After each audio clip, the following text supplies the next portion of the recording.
8 foot, 7 foot, 8 foot, 7 foot, 8 foot, 7 foot, 8 foot. Hey, he's a day, oh, he's a day, he's a day, he's a day, he's a day.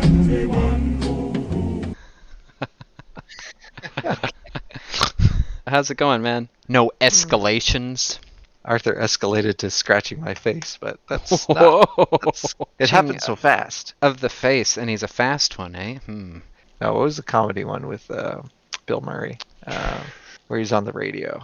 Good morning, Viet. No, that was Robin Williams. Oh, yeah, that's Robin Williams. Stars and Stripes. Stars and Stripes. Was that what it was called? No, Yes. That's not what it was called. No, it definitely is. Is it? The Stars and Stripes? Or is this called Stripes? Stars and Stripes? No, it can't be that. You know, I've never actually seen Stripes. Oh, it's fun. Yeah, if you like Bill Murray. Well, who doesn't like Bill Murray? Crazy people. What about you, D? Anything new and exciting? Well, let me think.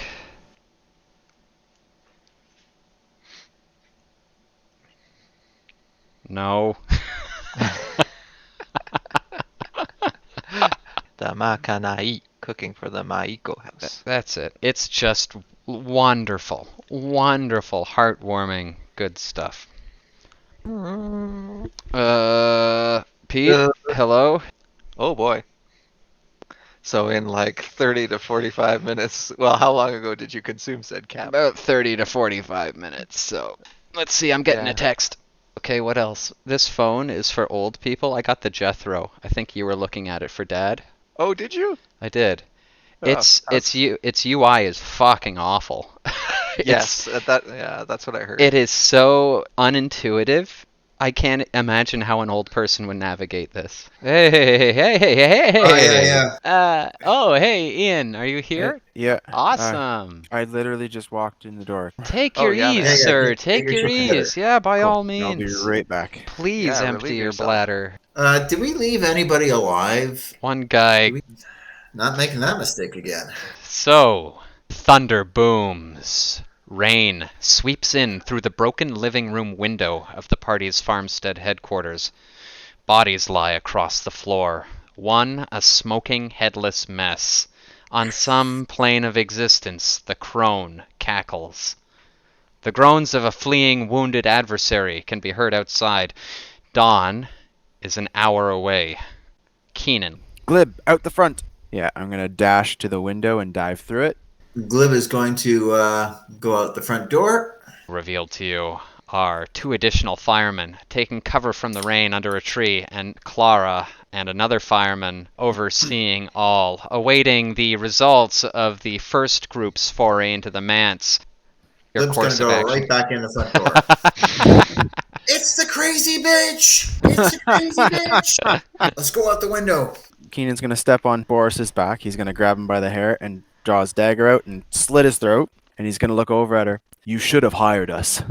And he's going to drop the head, and then he's going to turn around and walk towards the back of the building. You hear her voice follow you. The offer is still on the table. You're clearly capable.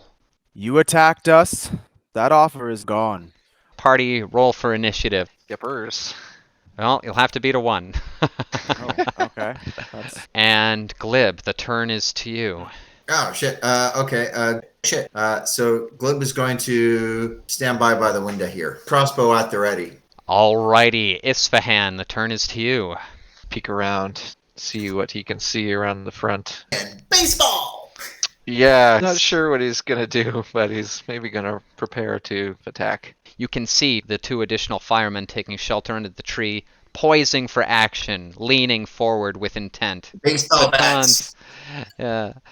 Yeah, Isfahan, you ready that attack, and just as well, because the nearer of the two firemen has come around the corner, please to trigger your attack. Oh yeah, that's a Kanabo swing, half in surprise as he rounds the corner. And roll for damage, Isfahan.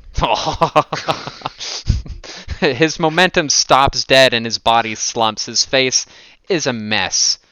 Isfahan, he is quite dispatched. The other one disappeared from your vision, and Glib, you perceive him having entered the house, and a gasp as he perceives the carnage that your party left behind. Welcome to the party, and fire a crossbow bolt at him. This cloaked child shape at the window turns around. Welcome to the party! So his reflexive dodge carried him out of the path of your attack, Glib. Keenan. He's gonna hang out. He's straddling that gap. Ah, beautiful. Like poetry, it rhymes. Glib, it's your turn. Glib's gonna fire at him again. Fucking shoot. Any other one-liners, Glib? As you reload and fucking aim and miss again.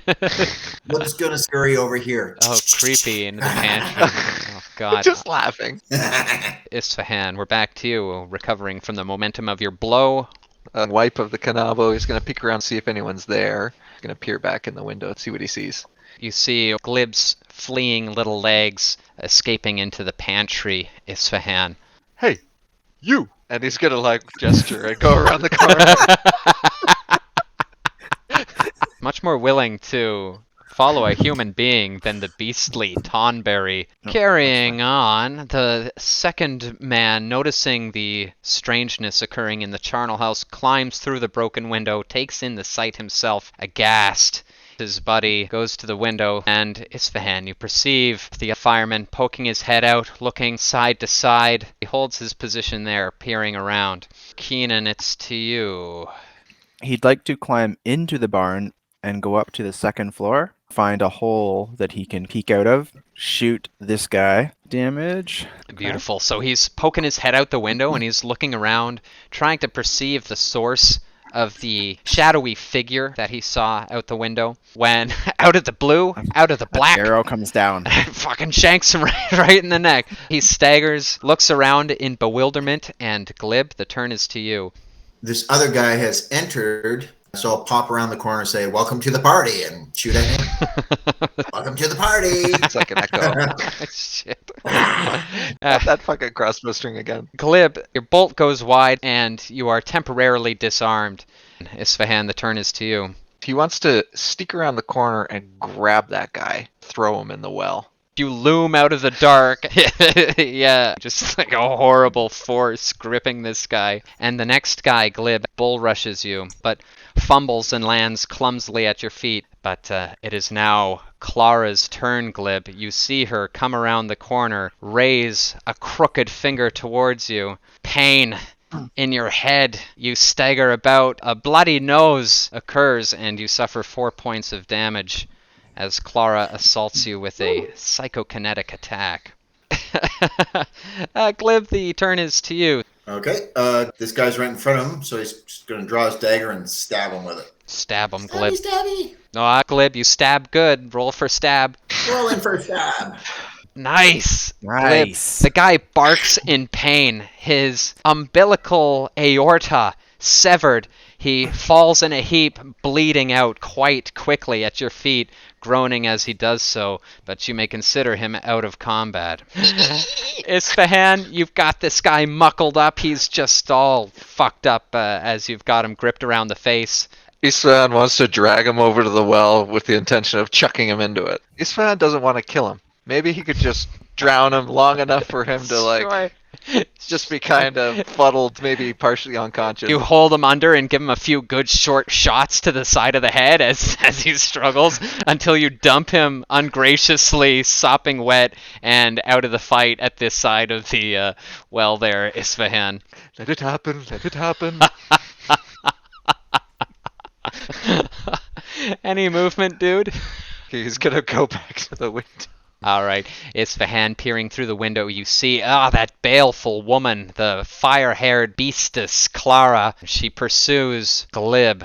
She telekinetically hoists you. So, this is the bespoke Tonberry, eh? And throws you into the cabinet over her shoulder, Glib. Smashes you into the cabinet here. Keenan, the turn is to you. Keenan's going to hop down, and he's going to come around to this door, knowing that Clara is on this side. As soon as she gets to this side of the door, he's going to stab her with his dagger. And Glib, the turn is to you, having recovered your footing after this telekinetic attack. Bam! All right, dude. All right. I'm gonna move behind her. All right. Isfahan, the turn is to you. He's going to invert the spell silence into noise, and he's going to cast it into her skull. Oh, wow. Cool. A taste of her own medicine. You see her scream and fall to her knees, clutching her head. She's writhing around, screaming and holding her head and banging into the furniture. Keenan, you hear her. Keenan stab down with the dagger inside of her neck there. Do it, dude. That's- That's a good yeah. one. And roll for damage. Blood spurts out of her clavicular artery, a clearly severe wound. And Glib, the turn is to you.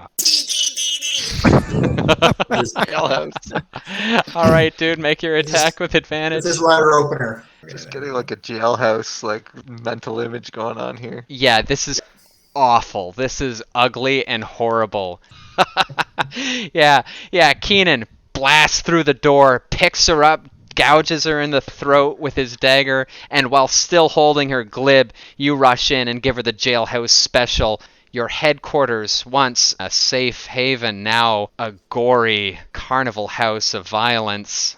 Clara sinks to her knees. You're still stabbing Glib. It's all a mess. Everything is dead. Combat is ended. I feel like Isfahan had maybe like a certain thing in mind, and then he just sees stabbing her to death, and he's just like, oh. Like, Yo, bro, nice move. You would have made a very good assassin. Oh, hey, this is a good time for a bio break. Let's take a bio break. yeah. Take some time to digest what's just happened.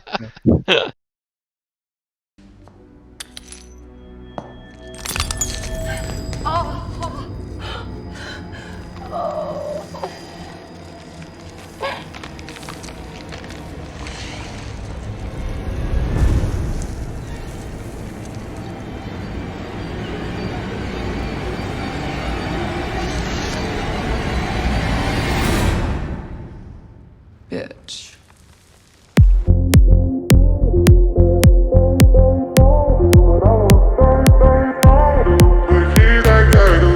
Who goes out on a Tuesday night in this town? Bar's too quiet and the cover band is too loud. Step outside, I'm about to leave when you walk right on by and I'll just freeze. All of the time you try to find someone to hit me like you, and I'm not the type who likes to rush in, but I want to. I don't know you, but it feels like I do. And I was frozen when you walked in the room, 'cause every single word, it just makes my stomach turn. 'Cause I don't know you, but it feels like I do.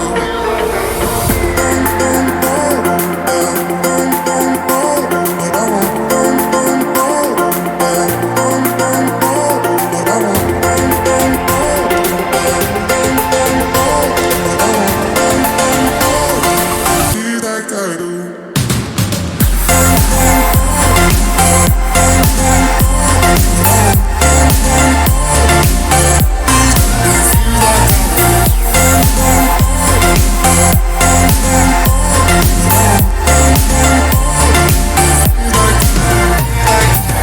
Closing time and we spent all night talking. You and I just want more thing. I want to be that guy, tell you how I feel it every single time. I just freeze. All of the time you try to find someone to hit me like you, and I'm not the type who likes to rush in, but I want to. I don't know, but it feels like I do. And I was frozen when you walked in the room, 'cause every single word, it just makes my stomach turn. 'Cause I don't know, but it feels like I do.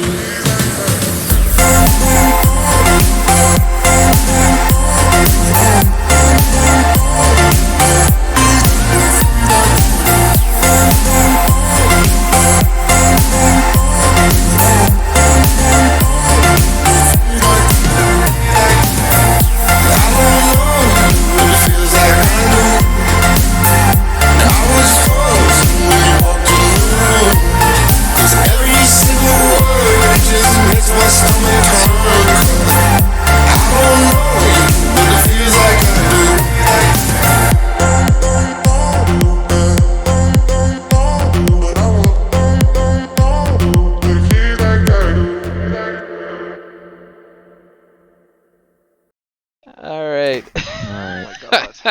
Clara, just such an ugly, ignominious death for her. Really? Hey. Yeah, like She started Nasty. shit, okay? This is her fuck up. Actually, Glib prison shanks a lot of people.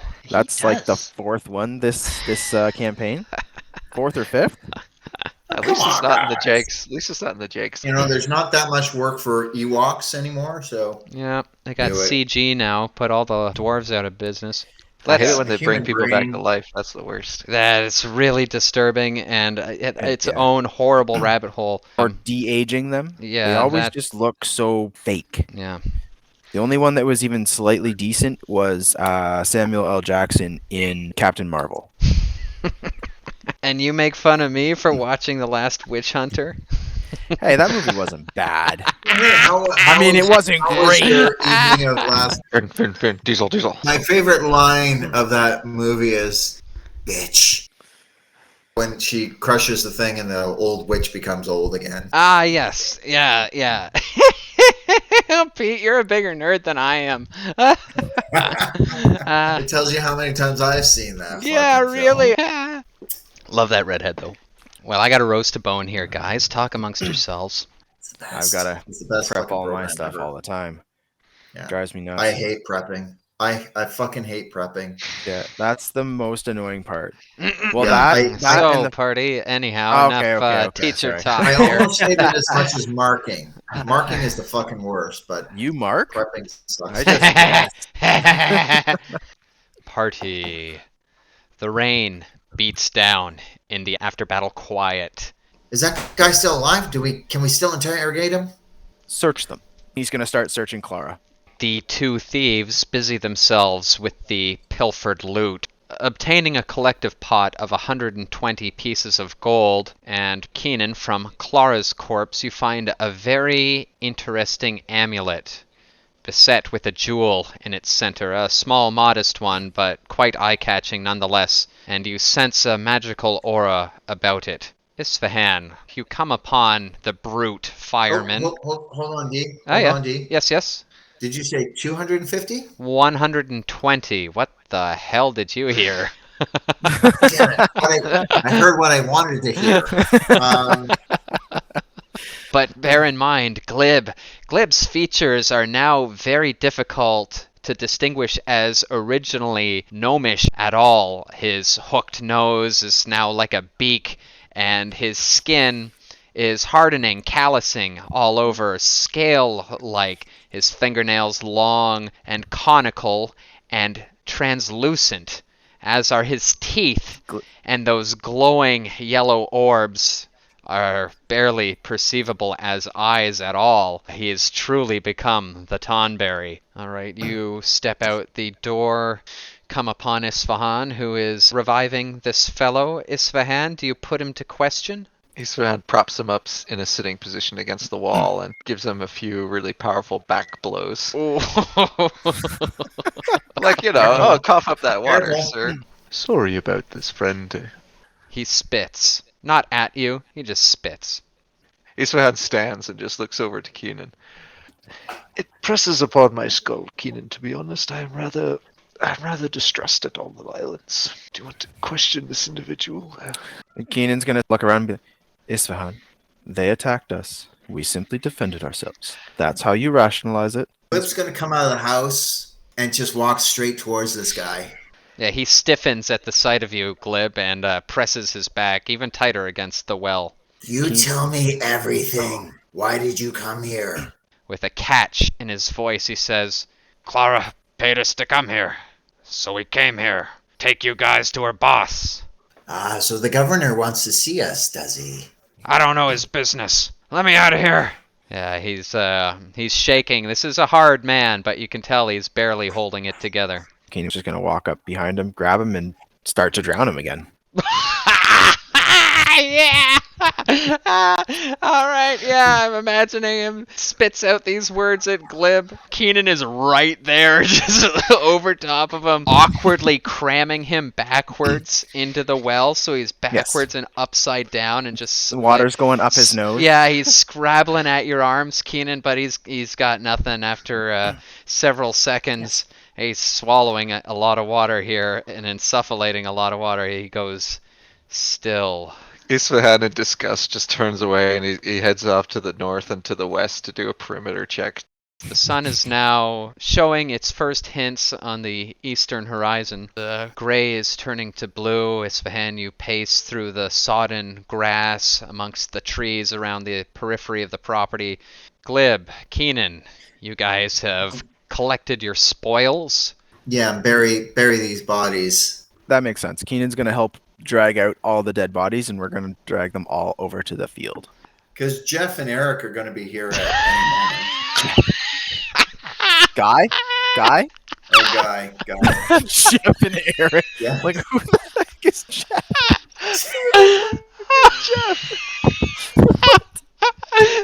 Jeff. Pete's inviting This is his number own. 3. I'll just. He's inviting his own NPCs.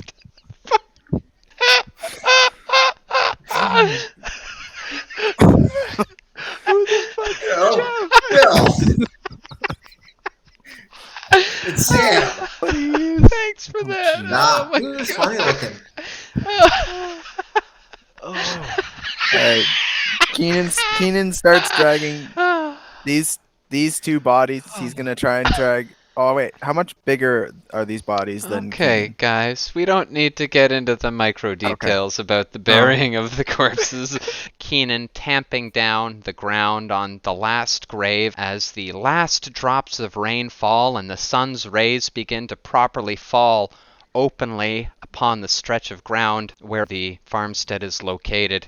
The birds singing, and that smell of after rain smell having washed away the copper rankness of a house full of blood.